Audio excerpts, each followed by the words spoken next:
Na pacata cidade de Morningside, todas as crianças nascidas no outono do mesmo ano desaparecem misteriosamente ao completarem 12 anos. Durante gerações, as famílias tentaram fugir, mas o desaparecimento sempre acontece à meia-noite no aniversário de cada criança. Lúcia, uma mãe desesperada, decide lutar contra o destino.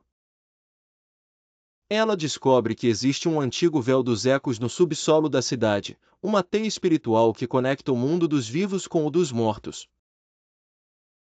Anos atrás, os moradores realizaram um pacto macabro com entidades que vivem além do véu, oferecendo às crianças em troca de prosperidade.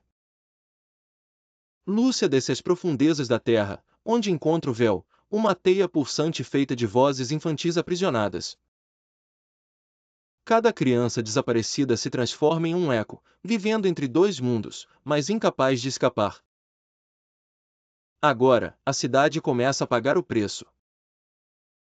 O véu está se desfazendo, e as vozes estão se tornando algo mais. Lúcia tem pouco tempo para salvar seu filho antes que ele seja consumido pelo eco. E antes que as entidades decidam atravessar o véu em busca de novas almas. Lúcia correu pelos túneis escuros sob Morningside, os sussurros das vozes infantis ficando mais altos, quase ensurdecedores. Ela sabia que não tinha muito tempo. A teia espiritual que formava o véu estava se desfazendo, e as entidades do outro lado estavam começando a forçar sua passagem. A escuridão ao seu redor parecia viva, ondulando como se estivesse respirando. Cada passo que dava era mais difícil, como se o próprio ar ao seu redor estivesse ficando denso com o medo e a tristeza das almas perdidas. Quando ela chegou ao centro do véu, viu seu filho, Samuel, de pé em frente à estrutura pulsante de luz e sombra, seus olhos vazios, a pele pálida. Ele estava preso, metade do corpo já sendo puxada para dentro do véu. Seu reflexo no véu não era o de uma criança, mas de uma figura alongada e distorcida, um eco do que ele estava se tornando.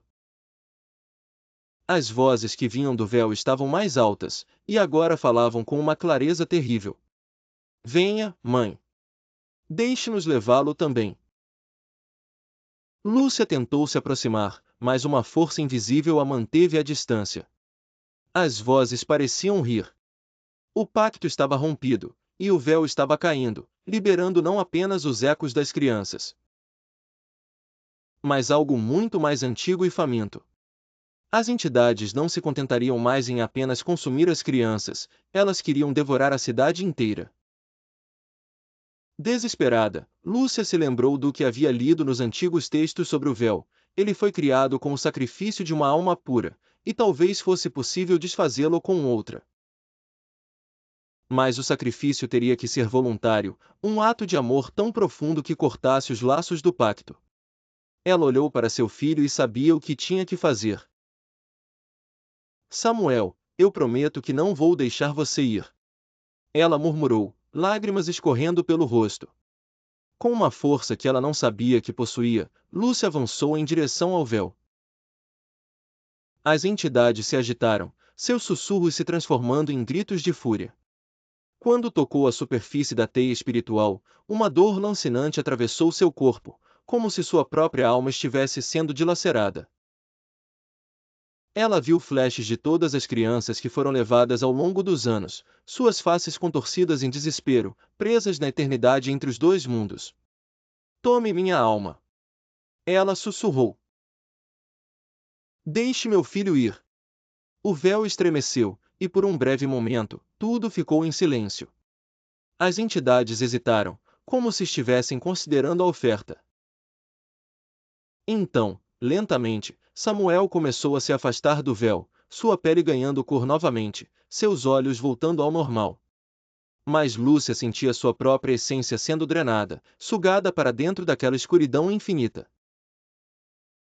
Quando Samuel estava completamente livre, o véu começou a desmoronar. As teias de vozes se desfaziam, mas antes que o último fio se desfizesse, Lúcia sentiu uma presença fria ao seu redor.